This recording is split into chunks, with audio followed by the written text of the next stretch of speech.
6일 금요일입니다. 민수기 16장 25절에서 35절까지입니다. 민수기 16장 25절에서 35절까지. 모세가 일어나 다단과 아비람에게로 가니 이스라엘 장로들이 따랐더라. 모세가 회중에게 말하여 이르되 이 악인들의 장막에서 떠나고 그들의 물건은 아무것도 만지지 말라. 그들의 모든 회중에서 너희도 멸망할까 두려워하노라 하매 무리가 고라와 다단과 아비람의 장막 사방을 떠나고 다단과 아비람은 그들의 처자와 요아들과 함께 나와서 자기 장막 문에 선지라. 모세가 이르되 여호와께서 나를 보내사 이 모든 일을 행하게 하시는 것이요 나의 임의로 함이 아닌 줄을 이 일로 말미암아 알리라. 곧 이 사람들의 죽음이 모든 사람의 죽음과 같고 그들의 당하는 벌이 모든 사람이 당하는 벌과 같으면 여호와께서 나를 보내심이 아니거니와 만일 여호와께서 새 일을 행하사 땅이 입을 열어 이 사람들과 그들의 모든 소유물을 삼켜 산채로 수월에 빠지게 하시면 이 사람들이 과연 여호와를 멸시한 것인 줄을 너희가 알리라. 그가 이 모든 일을 마치자마자 그들이 섰던 땅바닥이 갈라지니라. 땅이 그 입을 열어 그들과 그들의 집과 고라에게 속한 모든 사람과 그들의 재물을 삼키매 그들과 그의 모든 재물이 산채로 수월에 빠지며 땅이 그 위에 덮이니 그들이 회중 가운데서 망하니라. 그 주위에 있는 온 이스라엘이 그들의 부르심을 듣고 도망하며 이르되 땅이 우리도 삼킬까 두렵다 하였고 여호와께로부터 불이 나와서 분향하는 250명을 부살랐더라. 아멘. 예, 모세에게 대항하고 또 이것은 하나님을 반역하는 하나님께 거역하는 이 반역죄를 지은 이 고라당이죠. 다단, 아브라함의 장막, 이들이 그 처자, 유아들, 온 가족, 그들의 모든 소유가 이 땅이 갈라져서 지진이 나서 그들을 삼켜버립니다. 그들의 죽음은 비참했습니다. 그리고 분향하는 250명도 하나님께로부터 불이 나와서 심판하여서 다 죽임을 당하고 말았습니다. 하나님께서 세우신 모세, 하나님께 세우신 지도자죠. 이 하나님이 세우신 지도자에 대항하고 반항했던 이 사람들은 아주 비참하게 죽고 말았습니다. 하나님이 세우신 리더십, 교회는 항상 살아있습니다. 그래서 이제 목회자, 목사와 장로, 집사라는 리더십, 이 질서를 하나님은 세우셨고요. 그리고 이 질서에 온 회중이 따르도록 하셨습니다. 이 리더십에 반항하고 돌을 던졌던 고라당은 비참하게 심판을 받고 말았습니다.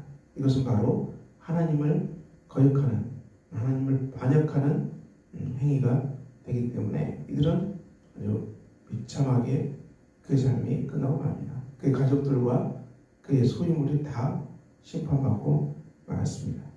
그런데 이렇게 하나님의 심판을 본 이스라엘 회중들이 하나님을 두려워하고 또 회개하고 그리고 겸손하게 모세의 리더십을 따라서 순종하는 그런 사람으로 되어야 되는데 후반부를 보면은 이스라엘 온 회중이 모세와 아론을 또 치려고 합니다. 또 원망하는 것입니다. 이들이 모세와 아론이 고라 또 250명 이들을 죽이게 한 것처럼 또 원망하는 것입니다. 모세가 고라 다단 이들을 죽인 게 아니죠. 모세는 기도했고 그리고 하나님께 모든 걸 맡겼고 심판은 살아계신 하나님께로부터 온 것입니다. 하나님이 심판하신 것이지 모세는 이들에 대해서 아무 행동도 하지 않았어요. 그런데도 이들은 또 모세를 원망하고 모세 때문에 우리가 다 죽는다. 또 이렇게 그들은 하나님께 대적하고 원망합니다. 그러자 어떻게 됩니까?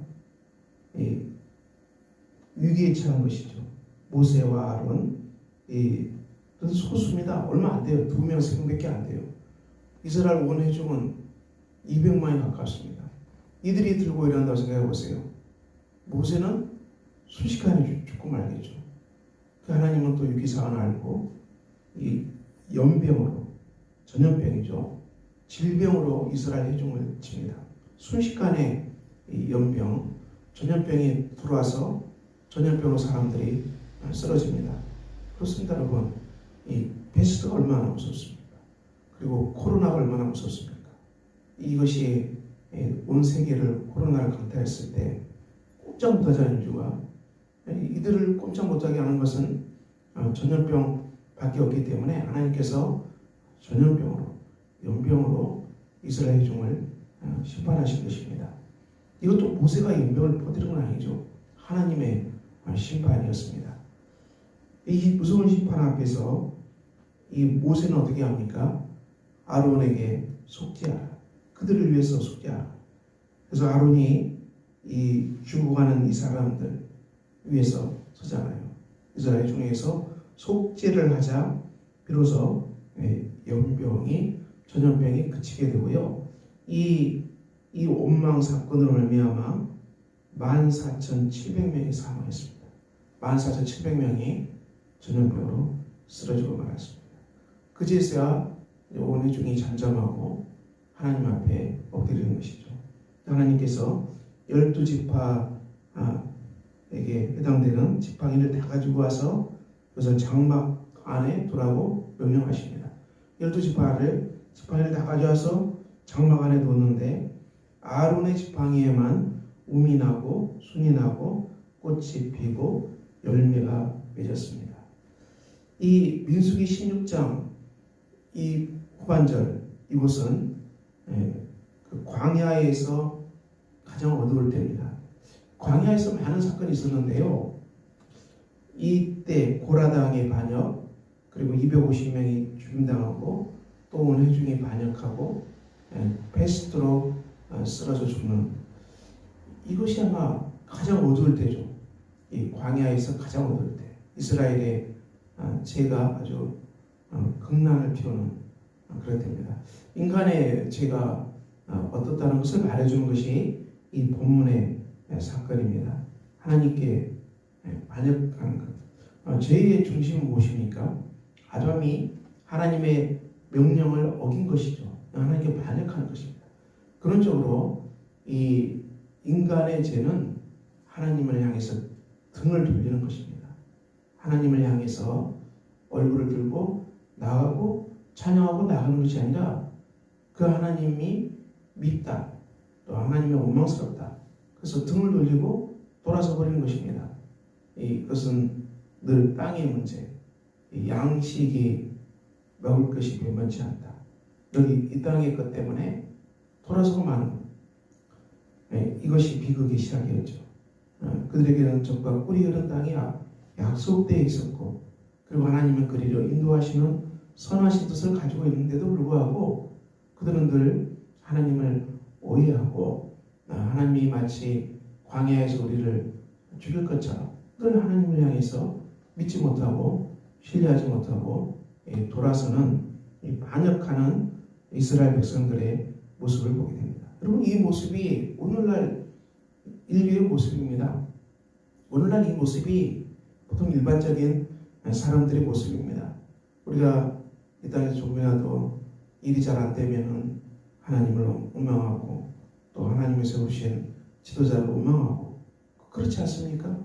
그래서 하나님을 신뢰하지 않고 믿음이 약해지고 잃어버리고, 조금이라도 내가 가지고 있는 재물에 손해가 가고 또 환경이 잘 나아지지 아니하고 가난이 잘 나아지지 아니하면 사람은 언제든지 하나님 원망하고 들어선다는 것입니다. 광야에 일어난 사건이 오늘도 동일하게 일어나요. 하지만 우리가 어떻게 살아가야 됩니까?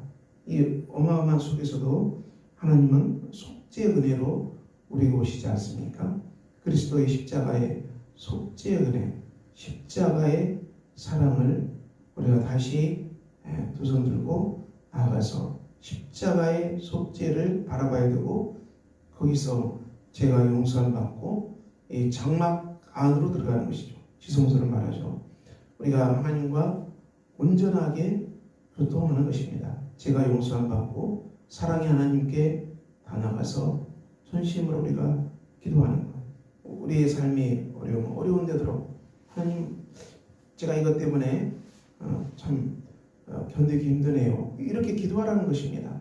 또 우리가 이것 때문에 우리 삶에 또 막막하게 느껴지면 하나님, 제가 이것 때문에 또 막막하게 느껴집니다. 제게 믿음을 주시고 전능하신 하나님께서 우주 만물을 창조하시고 나를 창조하시고 또 나에게 모든 필요한 양식을 주셨던 그 하나님을 신뢰하고 그 믿음을 잊지 말고 하나님이 나의 아버지가 되시기 때문에 내가 이 땅에 재물 의지하고 살아가는 사람이 아니고 보이는 재물이 아니라 살아계신 하나님을 예배하고 하나님께 경배하고 또 하나님을 순종하고 신뢰하고 하나님께서 주시는 일용할 양식으로 살아갑니다. 먹을 것과 입을 것이 있으면 지족하는 감사하는 마음으로 일용할 양식으로 감사하는 마음으로 살아가겠습니다.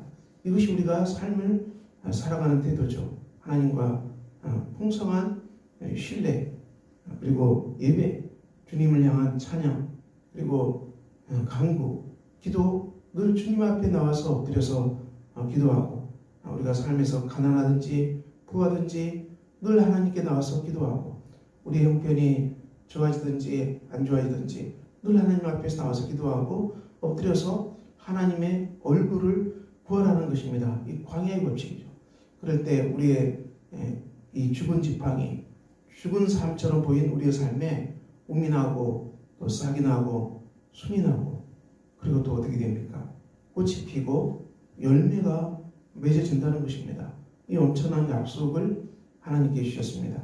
민수기의 이 중심은 이 아론의 지팡이에서 움이 나고 싹이 나고 꽃이 피고 이 열매가 맺어진 이것이 민수기의 중심으로 들어와 있습니다.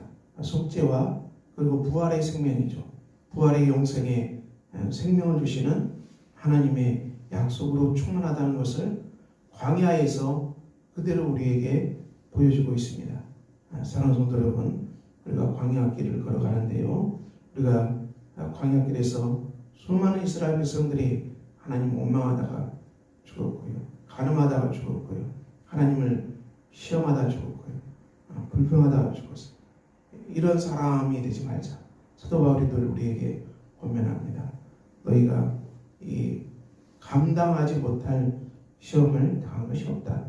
우리가 이 땅에서 어떤 시험을 당하듯이 하나님은 감당하게 하시고 또 피할 길을 주신다.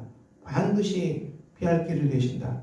우리 삶에 어떤 시험, 어떤 어려움이 닥치더라도 하나님은 우리로 하여금 감당하게 하시고 피할 길을 주신다. 사도 바울의 말씀 아닙니까? 주신 하나님 말씀. 그러므로 오늘 여러분이 광야에서 당하는 감당치 못할 시험이라고 생각되는 게 무엇입니까? 하나님 앞에 고백하십시오. 그리고 그리스도의 속죄의 은혜를 의지하고 제 용서함의 은혜를 누리십시오. 그리고 부활의 영생의 소망으로 충만하십시오. 하나님 주신 부활의 생명으로 성령의 생명으로 충만하게 돼서 우리가 그 안에서 하나님 품 안에서 살아갈 때 우리의 죽었던 많은 것들이 움이 나고 또 싹이 나고 순이 나고 꽃이 피고 열매가 맺어지는 기적의 삶이 반드시 펼쳐지게 될 것입니다. 이런 은혜가 충만하시기를 예수 그리스도의 이름으로 축원합니다. 기도하겠습니다. 아버지 하나님, 오늘도 광야길을 걸어갑니다. 주께서 우리에게 말씀하신 대로 우리 삶이 광야의 삶 속에서 주님 앞에서 온전히 하나님의 속죄의 은혜를 의지하고 부활의 생명으로 충만한 우리가 되게 하여 주시옵소서. 예수 그리스도의 이름으로 기도합니다. 아멘.